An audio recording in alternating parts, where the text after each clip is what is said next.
get started here right on time. Hey everyone, my name is Heather Cook. I'm one of the associate directors here at the Center for Career and Professional Development. Today we have a graduate workshop series on resume and CV. We're going to focus more on the CV as that is typically what a lot of our graduate students are looking for. We're happy to answer some questions here at the end. And you're welcome to add some things in the chat. I have someone moderating the chat while I am here. So just to give you a heads up on who we are the Center for Career and Professional Development. We were initially located in the last few years in Hendricks Student Center, but we recently moved to our new building, which is pictured here. We're out at the Madron Center near the golf course.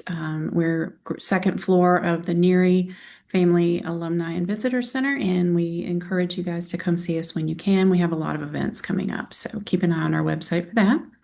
If you don't mind scanning this QR code so that we'll have your email for our attendance. And we can, of course, send out this presentation as well if needed. So we'll get started. My slides are, here we go. So a little bit about us, the Center for Career and Professional Development. We are basically three departments underneath the umbrella of this CCPD, which is what we call ourselves for short. The Michelin Career Center, which is typically we are dropping Michelin as we have moved, but the Career Center, we have the Career Development Office, we have our employer events and student events, as well as our IT department is under here. So we have a lot of different things that really focus on the student-facing roles here at the Michelin Career Center. We have the University Professional Internship and Co-op program that houses all of our internship programming, on and off-campus internship programs, and the graduate programs, which you are watching one of our presentations now. And cooperative education, that is an academic rotational program, and that is very similar to internships, but it is more focused academically with the same companies for a period of 2 to 3 rotations. So if you have questions about that, we're happy to answer those questions later on. But that is what is housed under the entire Center for Career and Professional Development. So we touch a lot of students at a lot of different points in their university careers. We focus some on our mission statement as we start all of our workshops. We want to make sure that our students have the tools that they need and are empowered to do career development things on their own. So when we think about empowering students to perfect their resumes and CVs, it's because we won't be able to do this for them every single time a person goes for their next step, whether it's a new position, whether it's getting into grad school, professional school, whether it's moving on in your career with a promotion, relocation, those sorts of things. Once you know how to write a powerful CV, you then are empowered to do it again the next time you need to. So that's one reason we really focus on the mission statement of engaging our students in this process so that you will know how to do this the next time that you need to do it. You won't have to pay someone to do it. You will have the tools that you need to really showcase your experiences and highlight them in the way that will get you to the next step. We also talk about our core competencies. These core competencies were developed to really help our students start to highlight how the skills that they have align with what employers want, or if you're going into academics, what the department wants and needs. So these were developed not only with our faculty and staff, but with research done with the National Association of Colleges and Employers, recruiters, professional schools, just about anyone who's looking at our students for their next step, and really thinking about how to highlight your experiences in a way that showcases core competencies, which are sometimes called transferable skills, in addition to the skills that you learn in the classroom, some of the academic and hard skills. So as a student can talk about how you are developing your engagement, innovation, and professionalism competencies with specific examples will help articulate why you're the person that they want to hire or to, bring into their community, because you have specific examples of how you have really intentionally developed these skills. And these are the skills that truly make a person a valuable employee, grad student, professional, even an entrepreneur. So if you are going to go off on your own, making sure that you know how to communicate with people, how you can be innovative and use technology and also promote your brand. So keep those things in mind. The core competencies that we use and that we develop, you'll see up in the right-hand corner, we have the Learn, Act, Flex, Succeed cycle. So in that, we don't always get it right the first time. We have to learn. Then we can act. And then if we feel like we need to adjust, that's where you flex. And then ultimately leading to success in whatever your next step is. So keep these in mind as you're developing your documents, whether it's resume or CV related, and how you can highlight your skills to not only highlight what you've learned academically, but how you can highlight your competencies to really showcase the skills that they may be looking for. So during this workshop, we're going to accomplish kind of defining the difference between a resume and a CV, the progression of developing your documents while you're in grad school, and then some general formatting guidelines. Now, I say general because your discipline may have some specific guidelines and formats, so you want to check with your committee, if you're in grad school or PhD, to make sure that you are following industry standards for your particular discipline. So what we're offering are the general formatting guidelines, and we can talk a little bit more and maybe answer questions if I know a little more specific at the end. If I don't know, I always defer to faculty and staff who are in the field that can help you further refine your CV or your resume. So essentially, a resume is basically what you're looking for. Is you're going to think about what you're using this document for to decide if you're going to use a resume or a CV. So a resume is typically used when you're applying to an industry job, non-academic job, something where you might be doing internship, part-time, full-time positions, scholarships. There might be some that are more research focused, but they're not necessarily aligned with a CV. If you are looking into some business or federal jobs, government jobs, they may be looking more for CV. So it really depends on the positions that you're applying for. Resumes typically are tailored specifically to the position that you are seeking, including your education, employment, leadership, skills. Most of the time, a resume will be one page. Now, grad school can go to two-page, PhD, 3 pages and beyond. But when you think about writing a resume, it truly is something that will more than likely be used to get an industry position or something that's not in academia. The CV, however, is used primarily for higher education. So if you are hoping to get into research, teaching, academics, ultimately becoming a professor, maybe applying for fellowships, all of these will require a solid CV. So thinking about it in terms of focus on your academic accomplishments, that's truly what you're highlighting, even though you're not avoiding some of the other experiences that you've had. This is typically what a CV is primarily used for higher education, for academia. Your CV will probably start out shorter than most when you are first starting your career. However, it will grow. If you look at some of the faculty members' CVs that are out there, depending on how long they've been in the field and all the work that they've done, there can be 30, 40, 50-page CVs by the end of someone's academic career. So when you're thinking about this focus, your academic accomplishments, you're looking at education, teaching, research, you're adding in things such as publications and presentations, honors, awards, grants, affiliations, things like that. So here's our disclaimer. There's not one perfect way to write this. It is your document, so you kind of have that creative license to do what you want. But what we're recommending is based on the knowledge that we have of what people have told us they are looking for when reviewing CVs for different experiences. So to be competitive, you will need several drafts. It's not where you just write one and then you're finished. You will continue to add to this. I typically recommend updating your CV once a semester, if not more, based on how many projects, research experiences, and things that you have done. You want to make sure to ask mentors, professors, and colleagues, what are the CVs out there that they're looking for. Maybe if you can see theirs, most are willing to share. Um, but if you ask for feedback, you're going to get about 20% of the same recommendations and then maybe 10 or 15 different pieces of advice.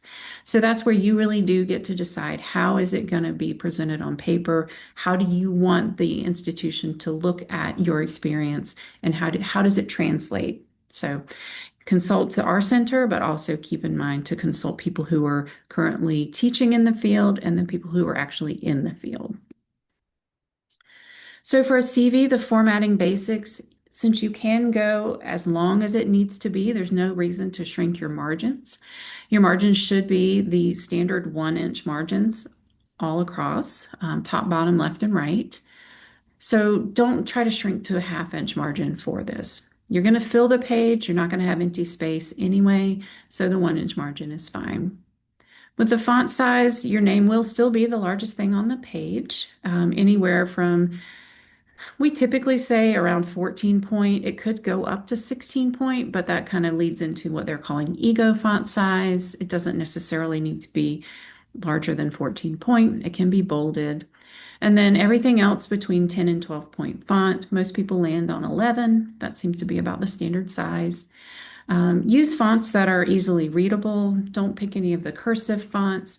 It's not necessarily that systems no longer have these fonts downloaded. It's just how is it read? Is it a font that is too tight where it's kind of, you're trying to cram a lot of information in there and it's too much for the reader to really absorb the information? These are some examples of some of the basic fonts that are usually used. Again, you get to pick the font, just make sure that it is readable. This is an example of the heading section, obviously. The first thing on the page is going to be who you are and how they can get in touch with you. So we are now suggesting leaving off physical street addresses or leaving off Clemson, South Carolina altogether. It's becoming less and less common to have physical locations on either resumes or CVs. Sometimes students will leave it on there if you are from out of state, say in New Jersey, and you're applying for an internship in New Jersey and want to have that name recognition. You can certainly add it on there. Just you don't need the whole, 123 Spring Street, Clemson, South Carolina. You want to have a phone number listed. Make sure that it is accurate, that it's your cell phone or whichever phone you primarily use, and make sure that you have a voicemail set up stating who you are. There are recruiters who still use the phone, and if they reach out and can't actually identify that it's you to leave a message, they may not leave a message. Using your Clemson email is recommended. However, we do know that because Clemson sends a lot of emails to our students, students may decide to use a different email for job search, any kinds of internship search, any of these forays that you might be getting into. So if you do that, just make sure that it is a professional email and that you check it often.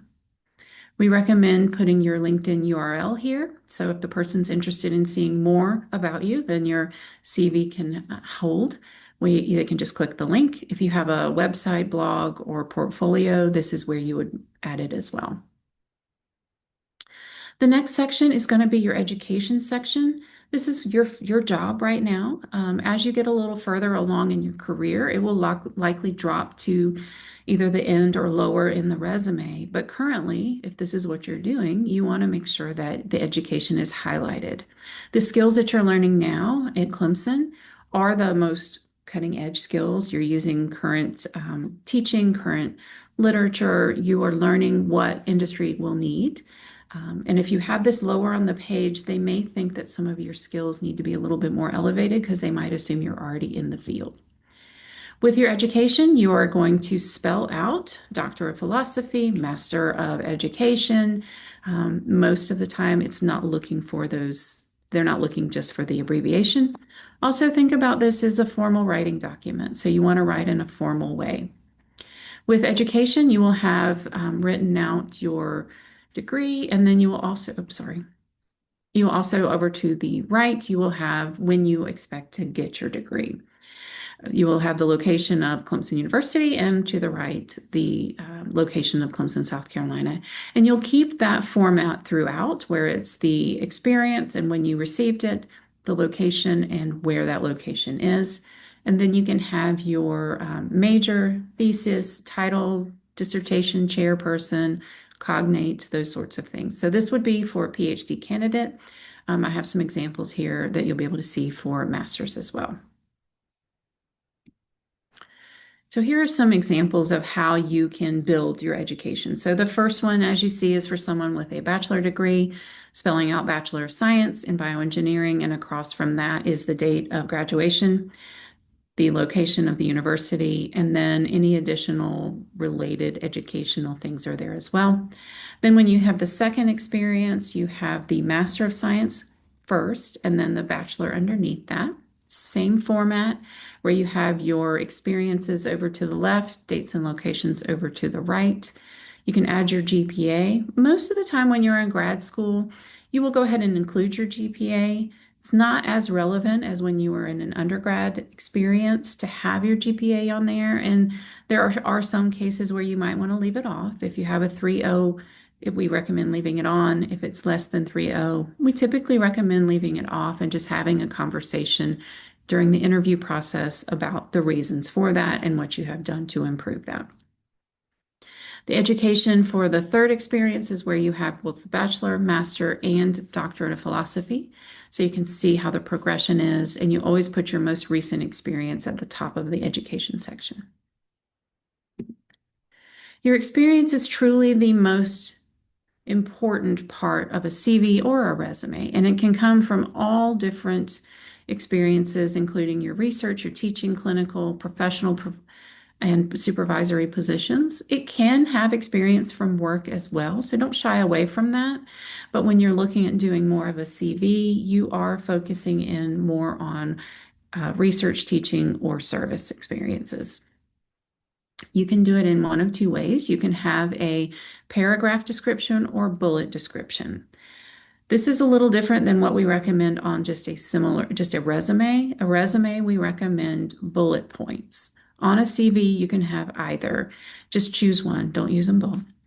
But however you put this in, you're not going to write in a full sentence. You're not going to start with I or me, we. It's basically what you've done in a brief sentence without those without the I statements. So as you can see in this example, we have the experience, when it was, where this person got the experience, their supervisor's name because this was clinical, and then they've written it out in a paragraph form, but that could easily translate into a bullet statement form as well.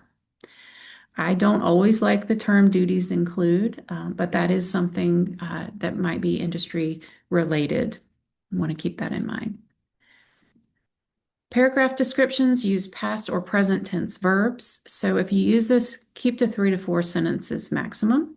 The longer it gets, the harder it is for a person to really absorb the information in the time that they're taking to read your CV. You might have 10 to 15 sentences per each position, and just keep that information somewhere else and make sure to tailor your document for the experience that you're applying to. So selecting that relevant information for the position that you want will help it stand out versus just putting everything and having the reader try to dig through it and figure out what fits. It's really your job to make sure they see what you want them to see in relation to the role you want. Now we put on here not to embellish. Most students don't mean to do this, but occasionally there's the concern that they don't have the experience, as much experience as they need. But you're a student, you're not supposed to know it all. So make sure to be ethical and put in the experiences that you have in the way that showcases your actual qualifications. So try not to overshoot, trying to be confident. They know you're not going to know everything. So if you decide to use bullet statements instead of paragraphs, you can also think of this when you are writing the paragraph form. You start each statement with an action verb. And if it's something you're currently doing, obviously it's in the present tense. If it's an experience that is in the past, go ahead and change it to the past tense. Use a variety of action verbs to showcase not only your vocabulary, but the breadth of what you've done. And be specific. This is very helpful as you are starting to prepare for interviews where you need specific examples. Writing bullets in this way or paragraphs in this way can help you feel prepared.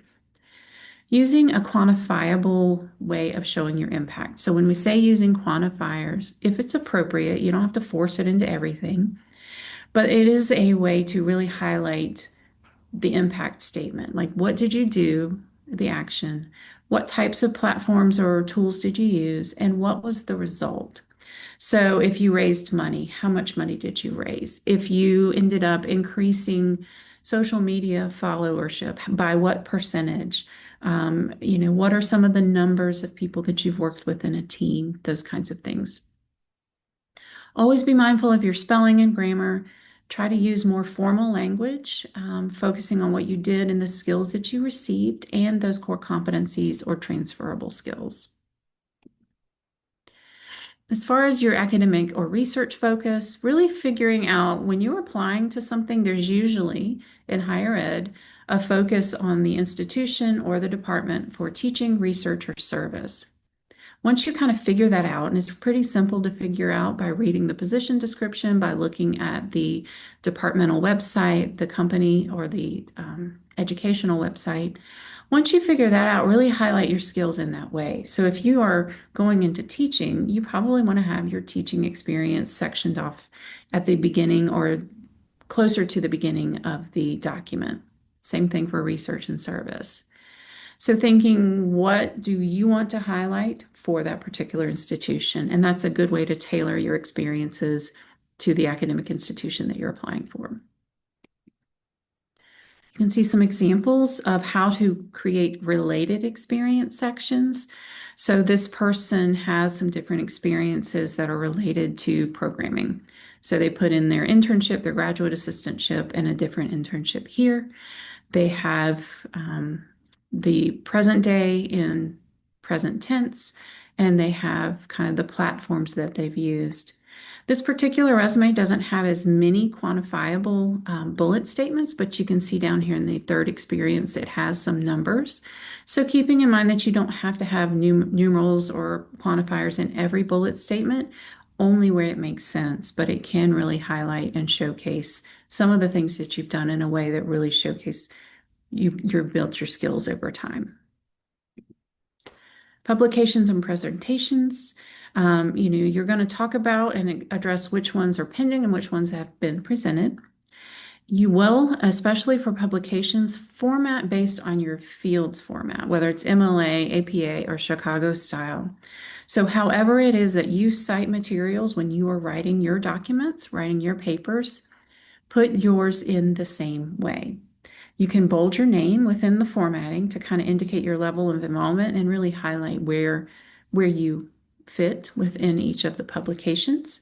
And you can see down here that one's pending and one of them is printed. If it's an online resource, you want to make sure you have the IB code or whatever it is that highlights where that publication is. It is okay to create a hierarchy and use subcategories under each of these. So if there are types of presentations that you really want to highlight, the peer-reviewed versus a magazine or poster presentations, you can do that as well. You will likely have a skills section. Within the skills section, you want to highlight in different ways. It can be your technical skills, computer skills, language skills. You will see some of them are broken down depending on the field you're in and whether it's a different type of system, software, hardware. These two examples show a couple of different ways to do it. The first example has in parentheses proficiency levels. I typically recommend on resumes or CVs to include proficiency levels, meaning you are either basic, intermediate, proficient, or certified in whatever platform you're talking about. The reason for that is you don't want to just have it on there. If you are not proficient in all of them, they will assume you're proficient in all of them if you don't put in that you're more basic or intermediate. It may not be a problem to actually sit down in the role that they've hired you for and expect you to know how to use a tool without any training because they are assuming you're proficient versus just basic in the tool. And as a student, it's okay to be basic in tools. You will develop those skills over time. And if you're trying to get the terminology on the page that you've at least seen the tool, basic is appropriate. The second example doesn't have proficiency levels. In this case, this person feels proficient in all of those and does not need any real training other than how does the company use the tool. But they have broken it down into operating database language and distributed computing technologies. So sometimes when you have a lot of skills and you're in the technical field, that may be where you can skip the technology proficiencies. So with your CV, as you add it all in and put it all together, remember to take a look at it. You're going to have a lot of pages to review for a CV typically. First impression, does it look good? Do you like the way that it looks? Is it complete? Make sure to check your spelling, grammar, and wording. A lot of times we do that, but we may overlook something. So make sure to have someone else take a look at it for you, whether it's someone in our office, whether it's your committee, whether it's a peer, someone to look at it and give you honest feedback on how it looks, how it reads, and if it sounds like you and the positions that you have had. Make sure it's tailored for each position you're applying for, and make sure that each document is different and unique to you. So a lot of people are using applicant tracking systems, even in academia. There are a lot of applicants for small numbers of jobs. So making sure that you've tailored to the role that you want using keywords, quantifiers, and action statements about the impact of what you've had, but also just knowing it needs to sound like you. So when you get in front of someone, is it evident that you have written this document? Many people are using AI, things like ChatGPT, things to help write their documents. We recommend not using it to write a document, but if you are going to use it, make sure to only use it to help you think through and maybe revise. You just don't want it to write your document because then it's going to sound like everyone else's document that's in there. Make sure that it is unique. And if you use it sparingly and make sure that whatever it spits back out at you is actually real. You don't want to get into one of those positions where it has made something up on your CV or your resume. There's some additional resources that you have available to you. Our resources are available to all of our students, grad students, PhD students, all the students. Grad 360 is an additional resource, so I've linked it to this presentation. They have workshops that we collaborate with them, but they also have many resources that they have on their own, so don't forget to use that. Our website is linked here. There are a lot of resources linked in there. There are a lot of things you can do on your own, but we definitely want you to make an appointment as needed. Clemson Job Link is our on-campus recruiting resource where you can find jobs, internships, practice mock interviews online. You can make appointments through Clemson Job Link, and we just have a lot of events coming up, so I recommend you look in there to see if you're planning to come to the career fair. Take a look in there and see who's coming and what all you need to do to prepare. And then the grad series, similar to what you are watching today. We have resources available to you face-to-face and virtually. We have drop-ins at Cooper Library, 1:30 to 3:30 p.m.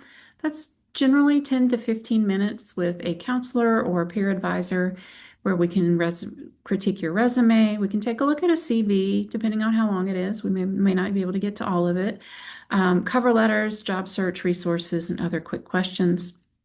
You can make appointments through Clemson Job Link, Monday through Friday, 9 to 12 and 1:30 to 4. Those can be in person here at NERI or online, virtually through Zoom or another tool.